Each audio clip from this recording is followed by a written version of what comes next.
let's take a few minutes and talk about how to really rig these different lures.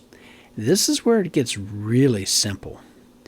I mean, you have a direct tie-in with your line straight in to the tie-in loop. Typically, you're going to use an improved clinch knot that we talked about in last unit, or some people will favor like the polymer knot. The idea is to allow that lure to function the way it's designed.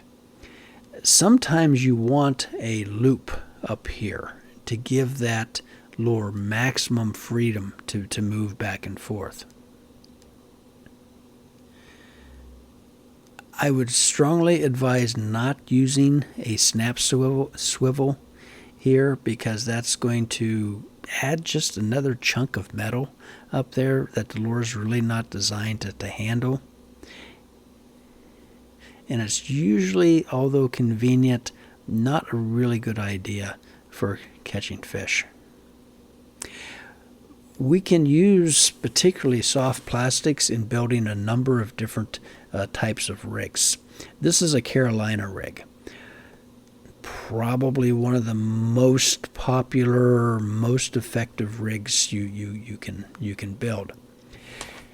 This is starting off with a worm hook that we talked about last week, and we have that embedded into a soft plastic worm.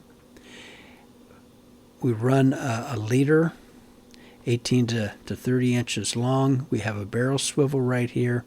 We have a plastic bead followed by a blade. So what is all this doing for us? Well, number one, between the swivel and the blade, we've added some weight to this.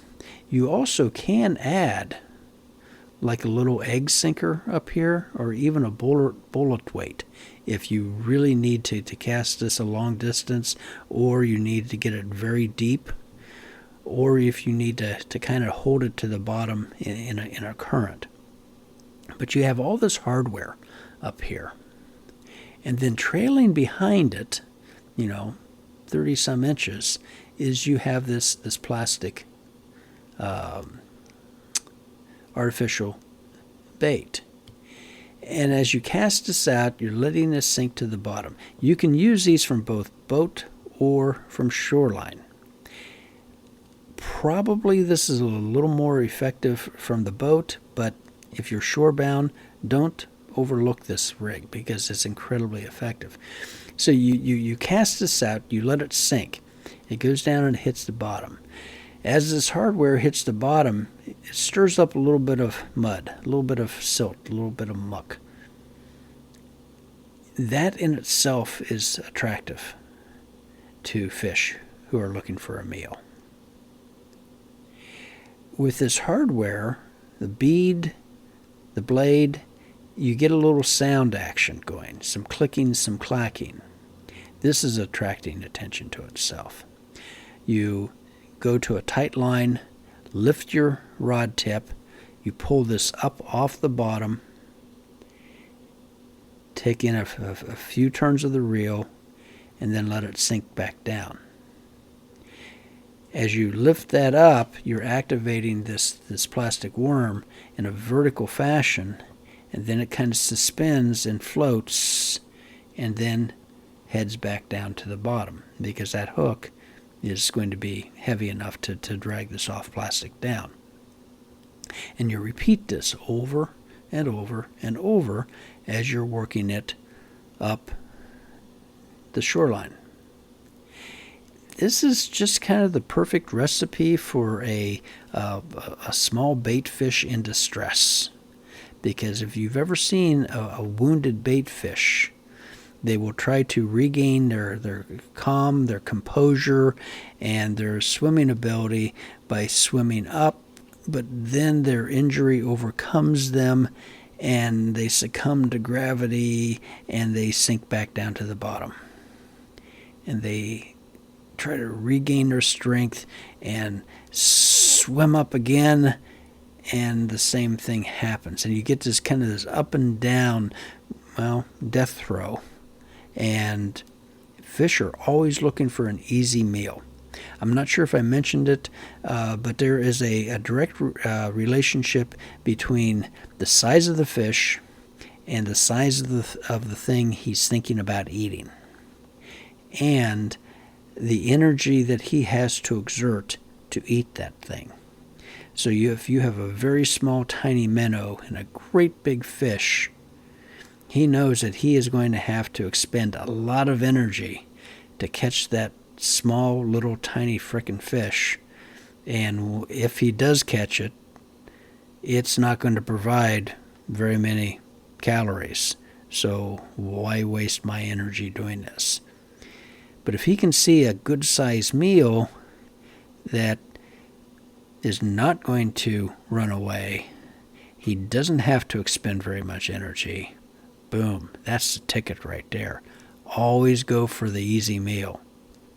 That's where we can catch the fish. The one thing this rig does not do a very good job in is real rocky areas or real weedy areas. It just tends to kind of get hung up, and it's not terribly effective. If you have to fish those areas, you want to switch to a Texas rig. Couldn't be simpler. You have that worm hook. Again, you have that buried into soft plastic, and you have a bullet weight. That's the weight that has the hole all the way through the center there. The beauty of this rig, this is the rig. There's nothing more to it. The beauty of this rig is that you have weight, so it's very easy to cast. And you have this slip weight. This weight can slide back and forth up and down that line. So if you have a real heavy, let's say a tree has fallen and you have all those branches and limbs, go ahead and cast this right in there. The way this plastic is buried in around that hook, the hook is not going to usually get snagged. So go ahead and cast it right in there, right into the limbs. And as that starts to sink, it'll kind of work itself down in through the limbs of that tree. And then you can start jigging it back up. Reeling in a little bit, you'll feel the limbs. You can kind of just work it through those limbs, and wham! That big old bass who's been hanging down in there just looking for an easy ambush meal nails it. Then this is where the problems kind of start, because you've got a big fish in a tree and you've got to get him out. This is not the place to really let the fish have some line. You need to horse him out of there. And a good strong braid is very good for this. You've just got to kind of get him out of those branches as fast as you can. Else he's going to take, 2.5 wraps around, a couple limbs, and you're not going to get him out. Eventually you'll end up breaking off. He knows this. He's been through this before. Okay, let's talk about some more rigs. This is a Dropshot rig. This is a rig that's very effective whenever you have a lot of weed cover. If you go out to Lake Griffey during the summer, you'll see a lot of weed cover. If you're on the east side of Lake Monroe, you'll get into a lot of heavy weeds. And in amongst these weeds, you'll find holes and where there are no weeds. Literally, I mean, they're you can count them, you can see them. This is a great place to fish, because the fish are hanging into those weeds during the heat of summer for the oxygen, and so they're just kind of chilling out. And weeds also provide some protection from the sun, so it's a little cooler in there. and it's oxygen-rich water, they're very, very happy. Except for food, because since it's really thick and dense, it's kind of a hard place to find your next meal. But if you find one of these holes and you rig up a Dropshot rig, super simple. You have something like a bell weight on the bottom here, and depending on your water depth, 3 feet up, you have a hook, and it's simply tied directly into the line. There's no leaders coming off of this. It's a direct connection. And then you apply a soft plastic, and you'll probably be very close to these holes. If you're fishing from shores, this can be a rather difficult technique to use. Weeds are just really tough if you're fishing from shore, because even if you can get your lure down into one of these holes and you hook up with the fish, you got to get them out of there, and that can just be a real chore. I really hate fishing in a weedy area from shore. I generally just avoid it at all costs. But if you're in a boat or sometimes a pier or off of a bridge, this can work very well. And the idea is that you're presenting a lively soft plastic. Senko is really good for this. In the vertically in this hole. So if you cast out and the weight goes down and hits the bottom, and this soft plastic is going to fall, well, now you have to start using your rod, actively fishing to present some lifelike movements to this artificial lure.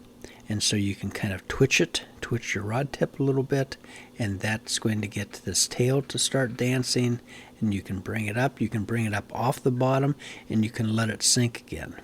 Sometimes as that soft plastic is being raised up, you'll get a strike. Sometimes you'll get the strike on the fall. It just kind of depends on the fish and what they're into at the moment.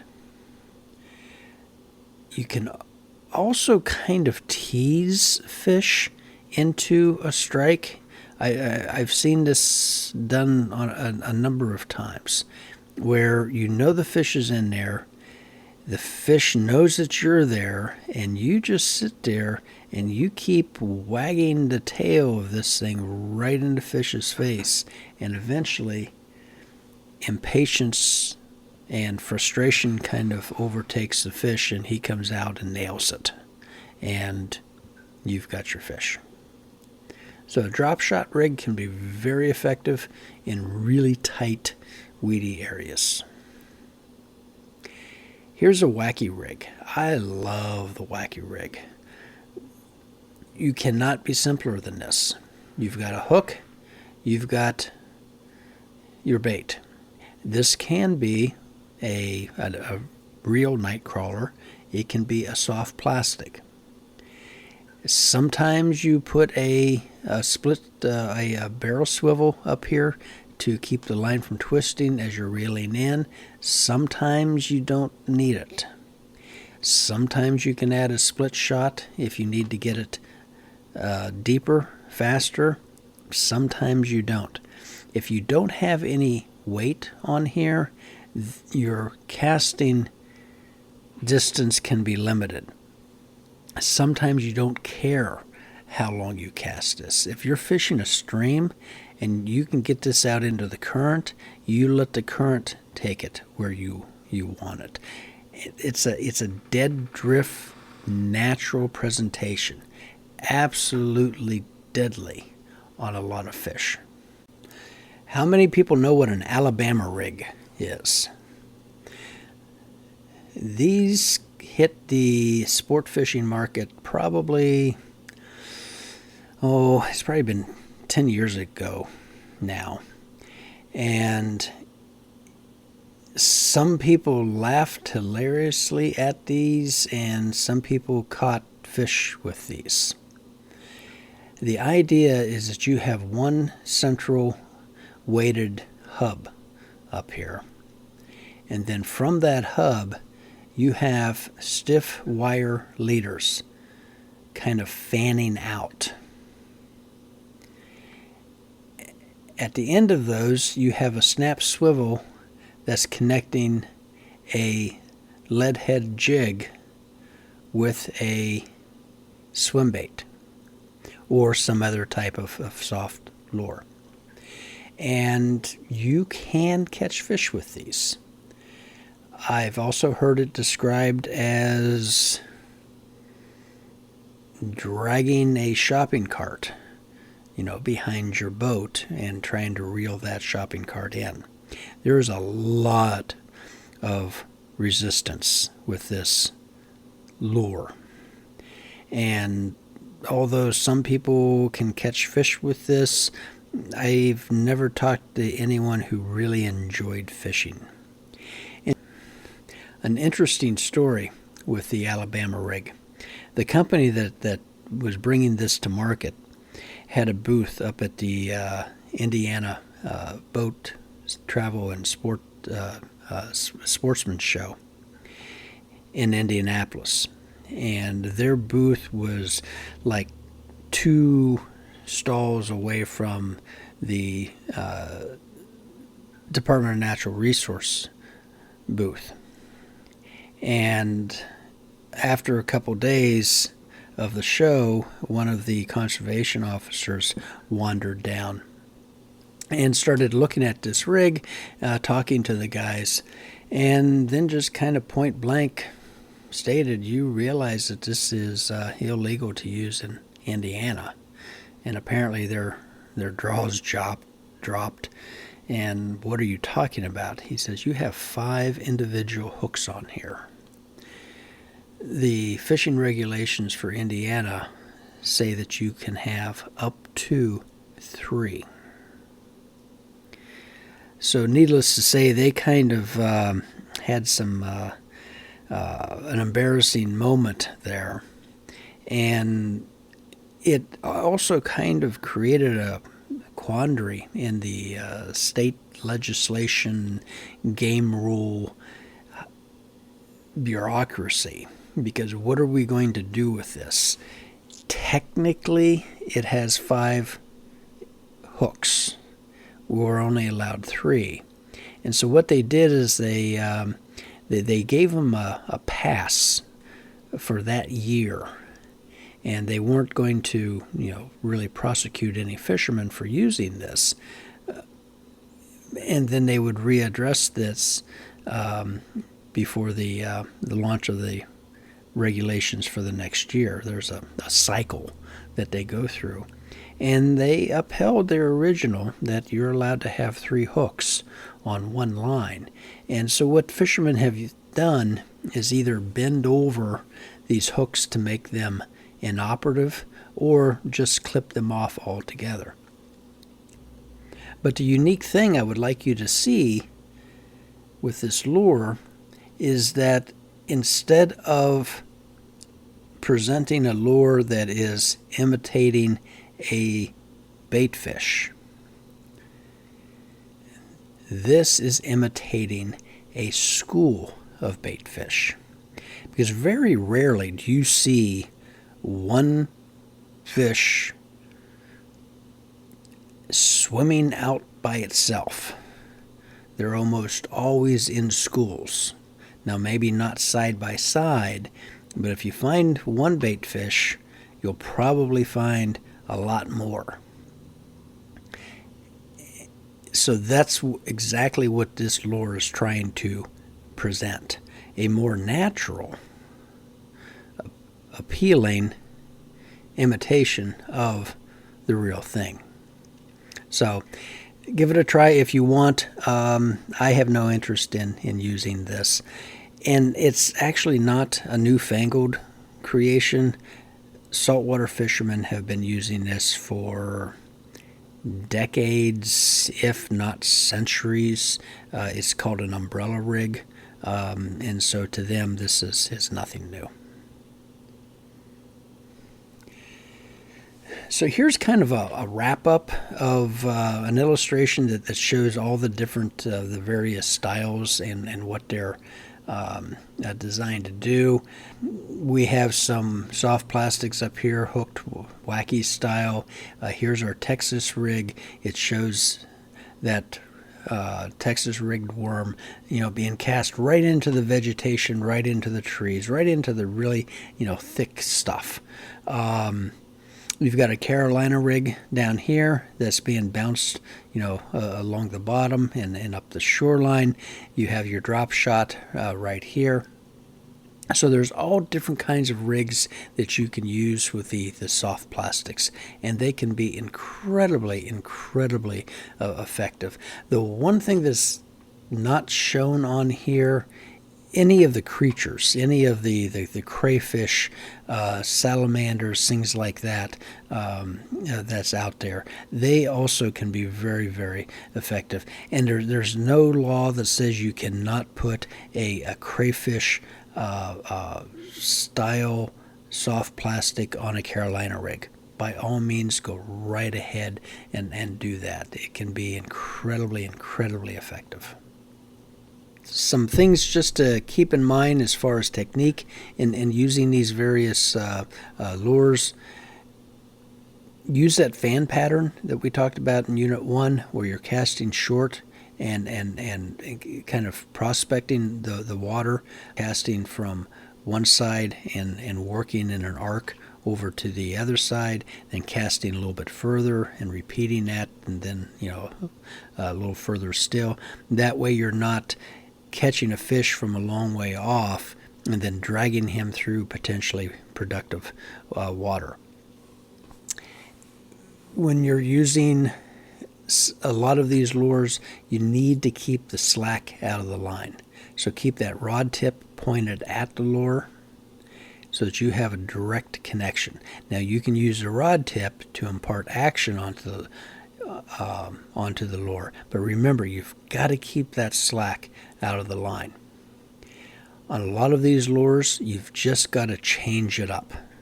If you're not getting hits with a fast retrieve, go to a slow retrieve. Go to a start and stop retrieve.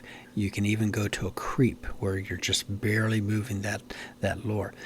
Generally speaking, the colder the water, the slower you have to present the lure. Fish are cold, they don't have a lot of energy, they're sluggish, and they're just not going to expend very much energy chasing something down. So you've got to really slow down the presentation, sometimes literally putting the lure right in front of their face before they're going to strike it. As the water temperatures are warming up, fish are more active. That's where you can start speeding things up. And I keep going back to this analogy, but the way humans behave and the way fish behave are very similar. In the springtime, when we're coming out of the winter, we're kind of in this hibernation mode. But the first real nice warm spring day, the heavy coats come off, the shorts go on, maybe you dig out the flip-flops, and you're out there sucking up that sunshine. Guess what the fish are doing? The exact same thing, except for the flip-flops. In the fall, that first time that the temperature really drops and you go, scrounging through the closets looking for your hoodie, that's when the fish are thinking, winter's coming, I need to put on some weight. And so they start going into that winter gorge.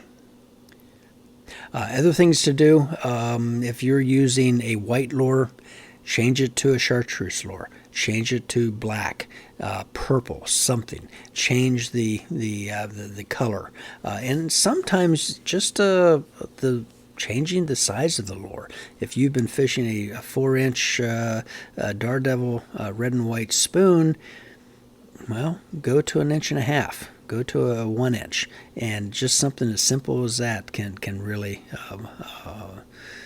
trigger new fish.